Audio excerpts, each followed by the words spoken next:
650e journal de bord. Bonjour Jean-Marie Le Pen. Bonjour Alexandre. Alors si vous voulez bien, on va commencer par commenter l'intervention récente d'Emmanuel Macron destinée aux rapatriés d'Algérie, avec l'évocation des massacres de 1962, ceux de la rue d'Isly, puis d'Oran, des événements que vous connaissez bien. Une réaction sur l'interprétation qu'en livre le président de la République?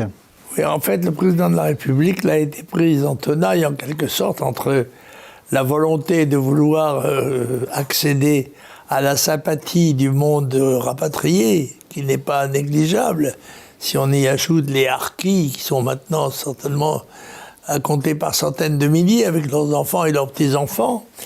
Mais il y manquait quelque chose. En effet, c'était assez digne.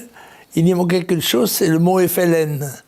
On ne citait à aucun moment le FLN, responsable de tous les crimes et de l'insurrection qui justifiait la guerre d'Algérie. Voilà, en l'occurrence.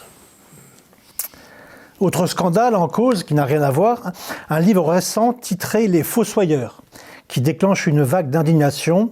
L'enquête cible des actes de maltraitance sur les résidents d'un groupe privé d'établissements pour retraités, en cause les procédures de contrôle par l'État. Est-ce que la France traite correctement ses aînés? Ça n'est pas sûr, ça, justement. Et ce qui est très étonnant, c'est que l'affaire a été d'actualité. Tout à fait au début du Covid, on parlait beaucoup de ces maisons de personnes âgées. Et je m'étonne qu'on se découvre aujourd'hui des scandales comme ceux-là qui doivent être évidemment sévèrement réprimés. Parce que les personnes âgées que l'on confie à des personnes, à des hôpitaux, des infirmières ou des médecins, doivent être tout particulièrement soignées. C'est difficile, je le sais. J'en ai visité moi-même et je sais que c'est très compliqué. Mais tout de même, l'exigence là est imparable. Ce qui a été terrible pendant les différents confinements, c'est qu'ils étaient interdits de visite, ils étaient isolés, livrés à eux-mêmes. De surcroît. Et sombraient dans la dépression, dans des hôpitaux qui sont plus souvent des mouroirs que des hôpitaux. Alors justement, parlons d'hôpitaux, le patron des hôpitaux de Paris, Martin Hirsch, a fait des vagues en suggérant de ne plus rembourser les malades non vaccinés du Covid. Cette logique menace-t-elle le principe même de la sécurité sociale et l'accès égal aux soins? Je crois qu'on pourrait souhaiter une solidarité nationale totale, mais c'est invraisemblable. Et les mesures que propose M. Hirsch, en effet, sont inconstitutionnelles. On n'a pas le droit d'établir une hiérarchie entre les malades, c'est comme ça. Et c'est le vrai problème qui se pose aujourd'hui, c'est qu'en effet, devant une pandémie géante, beaucoup plus importante que celle de maintenant, eh bien, à un moment donné, les médecins seraient contraints de faire des choix entre les personnes qu'on peut encore sauver et ceux qu'on abandonne en quelque sorte. Et puis on ne crée pas une hiérarchie entre les malades, parce que dans ces cas-là, on refuserait de rembourser ceux qui ont été imprudents sur la route, ceux qui ont abusé du tabac, de l'alcool, etc. Alors la Commission européenne envisage la création d'un identifiant numérique attribué à chaque citoyen de l'Union, une sorte d'état civil supranational. La carte d'identité française est désormais bilingue anglais-français. Est-ce une menace sérieuse d'après vous? Je suis tout à fait hostile à toutes ces manœuvres qui tendent à dénationaliser, dépatriotiser le sentiment qui unit les citoyens entre eux à l'intérieur d'une nation ou d'un pays donné. Et il s'agit là d'une manœuvre concertée et idéologique qui consiste à vouloir supprimer les nations et toutes les vertus qui s'y rattachent. Est-ce qu'on peut y faire un parallèle avec l'exposition récente du drapeau européen en remplacement du drapeau français sous l'Arc de Triomphe? Oui, en effet, c'est une de ces petites manœuvres qui accompagne la manœuvre générale de dénationalisation. On veut nous faire citoyens européens avant d'être citoyens français. Oui, c'est ça. Désormais, en France, justement, on pourra changer de nom une fois dans sa vie. Est-ce une mesure pour débrancher chacun de son histoire familiale? Là aussi, c'est exactement le même principe.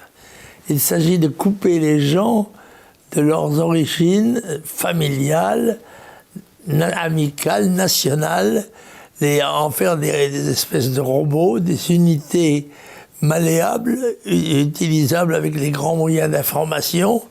Et cela, nous devons lutter contre cela et rejeter tout à fait ce genre d'initiative.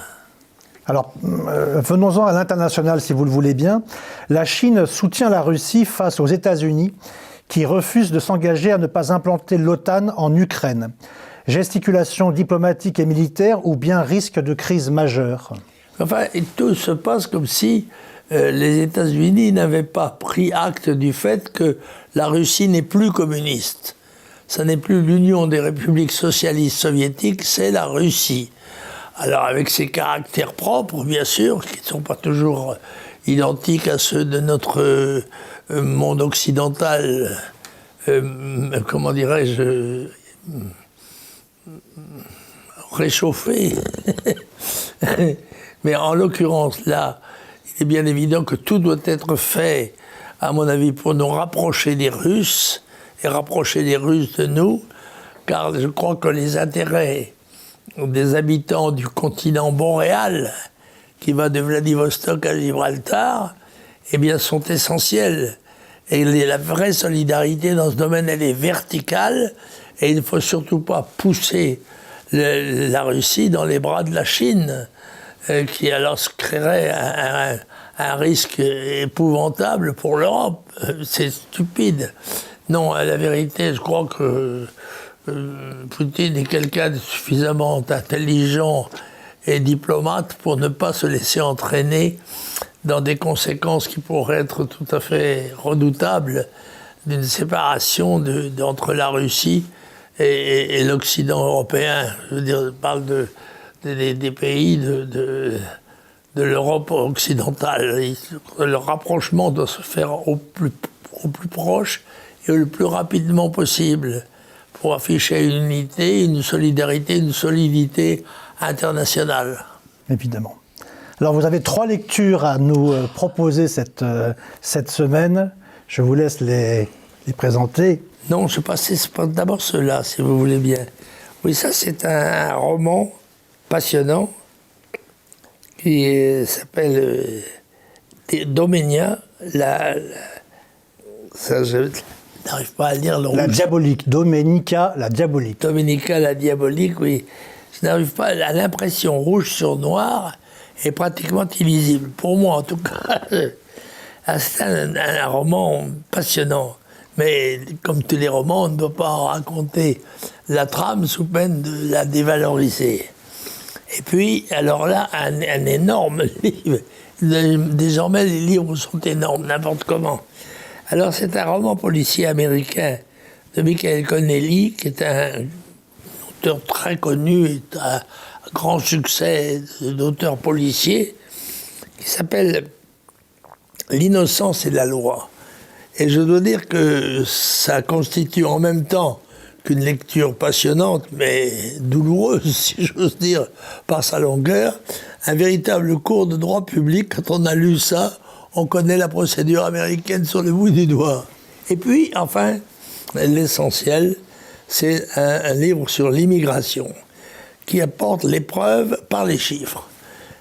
Car le problème de l'immigration est le problème essentiel, fondamental de l'avenir français. Le pouvoir d'achat, c'est le quotidien, c'est le jour au jour le jour. Tandis que cela, c'est la France qui sera celle dans 5 ans, dans 10 ans, dans 15 ans, ou qui ne sera plus du tout d'ailleurs si elle se laisse envahir, ou si ses dirigeants sont incapables d'empêcher son envahissement par l'immigration étrangère. Le grand remplacement, pour vous, ça n'est pas un mythe, c'est une menace. C'est en cours. C'est en cours. Eh bien, écoutez, Jean-Marie Le Pen, nous vous retrouvons la semaine prochaine. Merci beaucoup. Avec grand plaisir. À bientôt.